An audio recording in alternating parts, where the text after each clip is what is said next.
Goldberg വീണ്ടും champion ആകാൻ വേണ്ടി പോകുന്നു. അതും വെറും ചാമ്പ്യൻ അല്ല, വേൾഡ് ചാമ്പ്യൻ. അതെ ഗൈസ്, നിങ്ങൾ കേട്ടിട്ടുള്ളത് ശരിയാണ്. വർഷങ്ങൾക്ക് ശേഷം വീണ്ടും ഗോൾഡ്ബർഗിന്റെ കയ്യിലേക്ക് ചാമ്പ്യൻഷിപ്പ് വരാൻ വേണ്ടി പോകുന്നു, അതും ഗുന്തറിനെ തോൽപ്പിച്ചുകൊണ്ട്. ഇങ്ങനൊരു സ്റ്റോറി ലൈൻ നടക്കാൻ വേണ്ടി പോകുന്നു എന്നുള്ളതിന്റെ ഒരുപാട് സൂചനകൾ നമുക്ക് കിട്ടിയിട്ടുണ്ട്.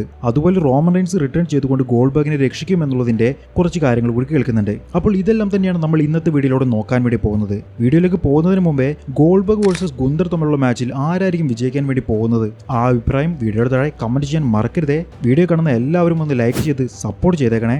Welcome to wrestling Malayalam.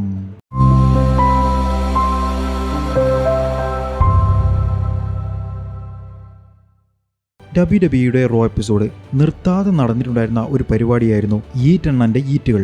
ജേവ്സോ വരുന്നു, ഈറ്റ് പറയുന്നു, പിന്നെയും കുറച്ച് ഡയലോഗ് പറയുന്നു, വീണ്ടും ഈറ്റ് പറയുന്നു, അദ്ദേഹത്തിന്റെ മ്യൂസിക് ഇടുന്നു, എല്ലാവരും അദ്ദേഹത്തെ അനുകരിക്കുന്നു. ഇത് തന്നെയായിരുന്നു തുടർന്ന് പോന്നിട്ടുണ്ടായിരുന്നത്.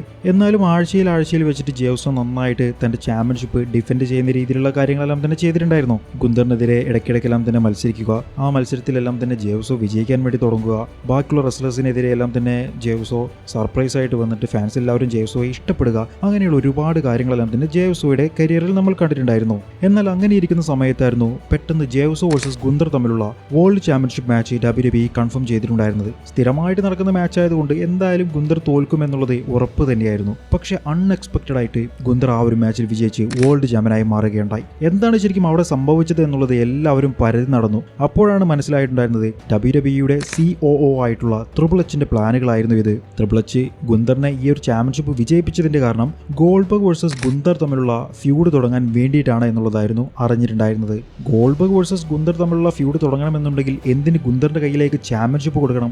ഇതല്ലേ എല്ലാവരുടെയും മനസ്സിലുണ്ടായിരിക്കുന്ന ക്വസ്റ്റ്യൻ. ഒന്നുകിൽ ഗോൾഡ്ബർഗിന് ചാമ്പ്യൻഷിപ്പ് കൊടുക്കാൻ വേണ്ടിയിട്ട്, അതായത് ഗോൾഡ്ബർഗിനെ കൊണ്ട് ചാമ്പ്യൻഷിപ്പ് വിജയിപ്പിക്കാൻ വേണ്ടിയിട്ട്. അതല്ല എന്നുണ്ടെങ്കിൽ ഗോൾഡ്ബർഗിന്റെ അവസാനത്തെ മാച്ച് എന്ന് പറയപ്പെടുന്ന സാറ്റർഡേ നൈറ്റ് മെയിൻ ഇവന്റിലെ ആ ഒരു മാച്ചിൽ ഒരു വേൾഡ് ചാമ്പ്യനെതിരെ അദ്ദേഹം മത്സരിച്ച് റിട്ടയർ ചെയ്യുന്ന രീതിയിലുള്ള ഒരു സ്റ്റോറി കൊടുക്കാൻ വേണ്ടിയിട്ട്.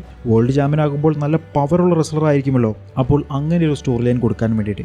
ഇതിൽ രണ്ടിൽ ഏതെങ്കിലും ഒരു കാര്യമായിരിക്കും ഗുന്തറിനെ കൊണ്ട് ചാമ്പ്യൻഷിപ്പ് വിജയിപ്പിച്ചതെന്ന് തന്നെയാണ് എല്ലാവരും പറയുന്നത്. ഞാൻ നേരത്തെ പറഞ്ഞതുപോലെ സാറ്റർഡേ നൈറ്റ് മെയിൻ ഇവന്റിൽ നടക്കുന്നത് ഗോൾഡ്ബർഗിന്റെ റിട്ടയർമെന്റ് മാച്ച് ആണ് എന്നുള്ളത് ഒരുപാട് പേർ പറഞ്ഞു കേൾക്കുന്നുണ്ട്. പക്ഷേ ഒഫീഷ്യൽ കൺഫർമേഷൻ ഇതുവരെ WWE പുറത്തുവിട്ടിട്ടില്ല. ഇനി ഞാൻ പറയാൻ വേണ്ടി പോകുന്നത് ഈ ഒരു സാറ്റർഡേ നൈറ്റ് മെയിൻ ഇവന്റിൽ നടക്കാൻ സാധ്യതയുള്ള 3 കാര്യങ്ങളെക്കുറിച്ചാണ്, അതായത് 3 ചാൻസുകളെ കുറിച്ച്. ഒന്നാമത്തെ ചാൻസ്, ഗോൾഡ്ബർഗ് വേഴ്സസ് ഗുന്തർ തമ്മിലുള്ള മാച്ച് നടക്കുന്നു. നല്ല കിഡിലൻ മാച്ച് തന്നെയായിരിക്കും അത് എന്നുള്ളത് എനിക്ക് ഉറപ്പ് തന്നെയാണ്. കാരണം ഗോൾഡ്ബർഗ് ഈ ഒരു മാച്ചിന് വേണ്ടി പ്രിപ്പയർ ചെയ്യാൻ തുടങ്ങിയിട്ട് തന്നെ 6 മാസത്തിന് മുകളിലായി. അത്രത്തോളം ഗോൾഡ്ബർഗ് തന്റെ അവസാന മാച്ചിന് വേണ്ടി പ്രിപ്പയർ ചെയ്തിട്ടുണ്ടെങ്കിൽ അതൊരു കിഡിലൻ മാച്ച് തന്നെയായിരിക്കുമെന്ന് ഞാൻ പ്രതീക്ഷിക്കുന്നുണ്ട്. പക്ഷെ ആ ഒരു മാച്ചിന്റെ ഏറ്റവും അവസാനം ഗുന്തർ ഗോൾഡ്ബർഗിനെ സ്ലീപ്പർ ഹോൾഡ് ചെയ്യുന്നു. അതോടെ ഗോൾഡ്ബർഗ് തോൽക്കാനാകുന്നു. ഗോൾഡ്ബർഗ് തോൽക്കുന്നതിലൂടെ ഗുന്തറിന് വലിയ പുഷ് തന്നെയാണ് കിട്ടാൻ വേണ്ടി പോകുന്നത്. WCWയിലെ അൺഡിഫീറ്റഡ് ആയിട്ട് നിന്നിട്ടുണ്ടായിരുന്ന ഗോൾഡ്ബർഗിനെ തന്റെ റിട്ടയർമെന്റ് മാച്ചിൽ തോൽപ്പിച്ചതിന്റെ ക്രെഡിറ്റ് ആണ് ഗുന്തറിന് കിട്ടാൻ വേണ്ടി പോകുന്നത്. അപ്പോൾ ഗുന്തറിന്റെ കരിയർ ഏത് ലെവലിലേക്കായിരിക്കും പോവുക എന്നുള്ളത് നമ്മളൊന്ന് ചിന്തിച്ചാൽ മതി. അങ്ങനെ ആ ഒരു മാച്ചിൽ ഗോൾഡ്ബർഗ് നന്നായിട്ട് സ്ട്രഗിൾ ചെയ്യുന്നു. സ്ലീപ്പർ ഹോൾഡിൽ നിന്നും ഗോൾഡ്ബർഗിന് വിജയിക്കാൻ വേണ്ടി കഴിയുന്നില്ല. പക്ഷേ അപ്പോൾ ഗോൾഡ്ബർഗിനെ രക്ഷിക്കാൻ വേണ്ടി ഒരു വ്യക്തി വരുന്നു. മറ്റാരുമല്ല, ഗോൾഡ്ബർഗിന്റെ മകനായിട്ടുള്ള ഗേജ് ഗോൾഡ്ബർഗ്. ഗേജ് ഗോൾഡ്ബർഗ് വന്നിട്ട് ഗുന്തറിനെ അറ്റാക്ക് ചെയ്യുന്നു, തന്റെ അച്ഛനെ രക്ഷിക്കാൻ വേണ്ടി നോക്കുന്നു. അങ്ങനെ ഇവർ തമ്മിലുള്ള ഒരു സ്റ്റോറി ലൈൻ അവിടെ ക്രിയേറ്റ് ആകുന്നു. പണ്ട് Rey Mysterio and Dominik Mysterio Brock ലെസ്നറിനെതിരെ മത്സരിച്ചപ്പോൾ ഉണ്ടായിരുന്ന സ്റ്റോറി ലൈൻ എന്താണോ അതുപോലെ തന്നെയുള്ള ഒരു story line Goldberg and son ഗുന്തറിനെതിരെ നടത്തുന്ന സ്റ്റോറി ലൈനിൽ ഉണ്ടാകാനുള്ള ഒരു ചാൻസ് നമ്മൾ കാണുന്നുണ്ട്. അപ്പോൾ ഗുന്തർ ഗോൾഡ്ബർഗിന്റെ മകനെ അറ്റാക്ക് ചെയ്യുന്നു. ഇതിന് പ്രതികാരമായിട്ട് ഗോൾഡ്ബർഗ് തന്റെ റിട്ടയർമെന്റ് മാച്ച് സമ്മർ സ്ലാമിലേക്ക് മാറ്റിവെക്കുന്നു. സമ്മർ സ്ലാമിൽ ഗോൾഡ്ബർഗ് വേഴ്സസ് ഗുന്തർ തമ്മിലുള്ള ഒരു മാച്ച് നടക്കുന്നു. ആ ഒരു മാച്ചിൽ ഗോൾഡ്ബർഗ് വിജയിച്ചുകൊണ്ട് തന്നെ പ്രതികാരം തീർക്കുന്നു. തന്റെ മകന് നല്ല ഒരു ഓഡിയൻസ് സപ്പോർട്ട് തന്നെ അതിലൂടെ ലഭിക്കുന്നു. ഇനി രണ്ടാമത് നടക്കാനുള്ള ഒരു ചാൻസ് എന്ന് പറഞ്ഞാൽ ഇവർ തമ്മിൽ നല്ല കിഡിലൻ മാച്ച് നടക്കുന്നു. ഗോൾഡ്ബർഗും ബോബി ലാഷ്ലിയും തമ്മിൽ നടന്നിട്ടുണ്ടായിരുന്ന മാച്ച് പോലെ നല്ല പവർ പാക്ക് പെർഫോമൻസ് നടത്തുന്നു. ആ ഒരു മാച്ചിൽ ഗോൾഡ്ബർഗ് ഗുന്തറിനെ തോൽപ്പിച്ചുകൊണ്ട് ചാമ്പ്യൻഷിപ്പ് വിജയിക്കുന്നു. വിജയിച്ചു കഴിഞ്ഞ് അദ്ദേഹം സെലിബ്രേറ്റ് ചെയ്യുന്നു. തന്റെ മകന്റെ കൂടെയും എല്ലാവരുടെ കൂടെയും സെലിബ്രേറ്റ് ചെയ്യുന്നു. ഫാൻസിന് മുഴുവൻ സന്തോഷമാകുന്നു ഗോൾഡ്ബർഗിന്റെ റിട്ടയർമെന്റ് മാച്ച് ആയതുകൊണ്ട്. പക്ഷേ അപ്പോൾ അതാ കേൾക്കുന്നു, ബേൺ ഇറ്റ് ഡൗൺ. സെത്ത് റോളിൻസും അദ്ദേഹത്തിന്റെ ടീമും അവിടേക്ക് കടന്നു വരുന്നു.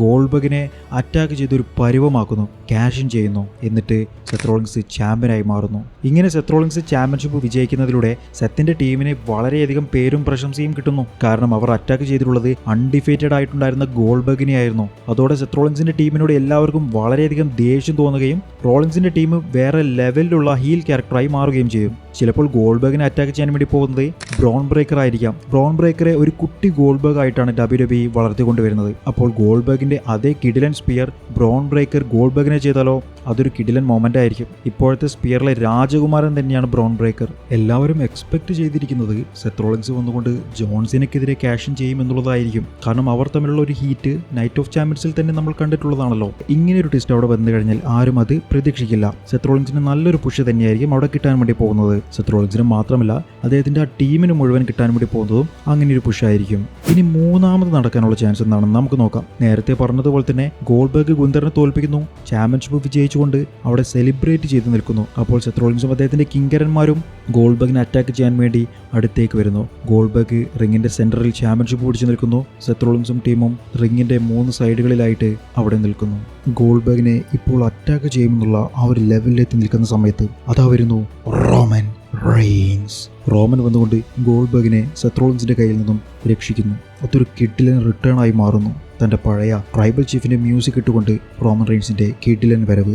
ഗോൾബർഗിനെ കൊണ്ട് ഈ ഒരു ചാമ്പ്യൻഷിപ്പ് വിജയിപ്പിക്കുകയാണെന്നുണ്ടെങ്കിൽ ഫാൻസിന് ആർക്കും തന്നെ ഇഷ്ടമാകില്ല എന്നുള്ളൊരു കാര്യം എല്ലാവർക്കും തോന്നുകയുണ്ടാകും. പക്ഷേ എൻ്റെ അഭിപ്രായത്തിൽ അദ്ദേഹത്തിന്റെ റിട്ടയർമെന്റ് മാച്ചാണ്. വേണമെന്നുണ്ടെങ്കിൽ അദ്ദേഹത്തിന് ഒരു ചാമ്പ്യൻഷിപ്പ് കൊടുക്കാം. ആ ഒരു ചാമ്പ്യൻഷിപ്പ് കൊടുത്ത് അത് വെക്കേറ്റ് ചെയ്യട്ടെ. എന്നിട്ട് ആ ഒരു വെക്കേറ്റഡ് ചാമ്പ്യൻഷിപ്പിന് വേണ്ടിയിട്ട് സമ്മർ സ്ലാമിലേക്ക് ഒരു ടൂർണമെന്റും WWE പ്ലാൻ ചെയ്യട്ടെ. എന്തായാലും ചരിത്രത്തിൽ ആദ്യമായി 2 ദിവസങ്ങളിലായിട്ട് നടക്കുന്ന സമ്മർ സ്ലാം ഉള്ള വർഷമാണല്ലോ 2025. അപ്പോൾ ഈ ഒരു സമ്മർ സ്ലാം കുറച്ചുകൂടി കളർഫുൾ ആക്കാൻ വേണ്ടിയിട്ട് വേൾഡ് ചാമ്പ്യൻഷിപ്പിന് വേണ്ടിയിട്ട് ന്യൂ ചാമ്പ്യനെ തിരഞ്ഞെടുക്കുന്ന ഒരു ചാമ്പ്യൻഷിപ്പ് മാച്ച് കൂടി നടക്കട്ടെ. അതേസമയം മറ്റൊരിടത്ത് റോമൻ റെയിൻസും സെത്ത് റോളിൻസും തമ്മിലുള്ള ഫ്യൂഡ് സമ്മർ സ്ലാമിലെ ഒരു മാച്ചിലേക്ക് എത്തട്ടെ. റോമൻ വേഴ്സസ് സെത്ത് റോളിൻസ് തമ്മിലുള്ള കിഡിലൻ മാച്ചും സമ്മർ സ്ലാമിൽ നടക്കട്ടെ. എന്തായാലും സമ്മർ സ്ലാമിന് മുൻപേ റോമൻ റെയിൻസ് വരുമെന്നുള്ള കാര്യം ഒരുപാട് റൂമറുകളായിട്ട് കേൾക്കുന്നുണ്ട്. അതുകൊണ്ട് ആ ഒരു കാര്യം കൺഫേം തന്നെയാണ്. സമ്മർ സ്ലാമിൽ റോമൻ റെയിൻസിന്റെ ഒരു മാച്ച് ഉണ്ടാകുമെന്നുള്ളതും WWE ഏറെക്കുറെ ഉറപ്പിച്ചിട്ടുണ്ട്. WWEയിൽ ഇപ്പോഴുള്ളതിൽ വെച്ച് ഏറ്റവും വലിയ പേരുകളെല്ലാം തന്നെ സമ്മർ സ്ലാമിൽ ഉണ്ടാകുമെന്നുള്ളത് WWEക്ക് വലിയ നിർബന്ധം തന്നെയാണ്. അതുകൊണ്ട് Roman Reigns versus Seth Rollins തമ്മിലുള്ള സിംഗിൾസ് മാച്ച് തന്നെയായിരിക്കും സമ്മർ സ്ലാമിൽ ഉണ്ടാകാൻ ഏറ്റവും കൂടുതൽ ചാൻസ് ഉള്ളത്. അങ്ങനെ റോമൻ വന്ന് ഗോൾബർഗിനെ രക്ഷിക്കുകയാണെന്നുണ്ടെങ്കിൽ റോമന് കുറച്ചുകൂടി ഫാൻസിന്റെ സപ്പോർട്ട് കിട്ടുമെന്ന് ഞാൻ പ്രതീക്ഷിക്കുന്നുണ്ട്. എന്തായാലും ഗോൾബർഗ് വേഴ്സസ് ഗുന്തർ തമ്മിലുള്ള മാച്ച് നല്ല കിഡിലൻ മാച്ചായിരിക്കും. ഗോൾബർഗ് ഇത്രയും കാലം കഷ്ടപ്പെട്ടതിന്റെ റിസൾട്ട് ആ ഒരു മാച്ചിൽ കിട്ടുമെന്ന് ഞാൻ പ്രതീക്ഷിക്കുന്നുണ്ട്. നിങ്ങളുടെ അഭിപ്രായത്തിൽ ഗോൾബർഗിന്റെ റിട്ടയർമെന്റ് മാച്ച് ആയിരിക്കും ഇത്, അതോ അല്ലായിരിക്കുമോ? റോമൻ റെയിൻസ് തിരിച്ചു വന്ന് ഗോൾബർഗിനെ രക്ഷിക്കുമോ? നിങ്ങളുടെ അഭിപ്രായം എന്താണ്? വീഡിയോയുടെ താഴെ കമന്റ് ചെയ്യാൻ മറക്കരുത്. വീഡിയോ ഇഷ്ടപ്പെട്ടാൽ ലൈക്ക് ചെയ്യുക. Thank you for watching my video.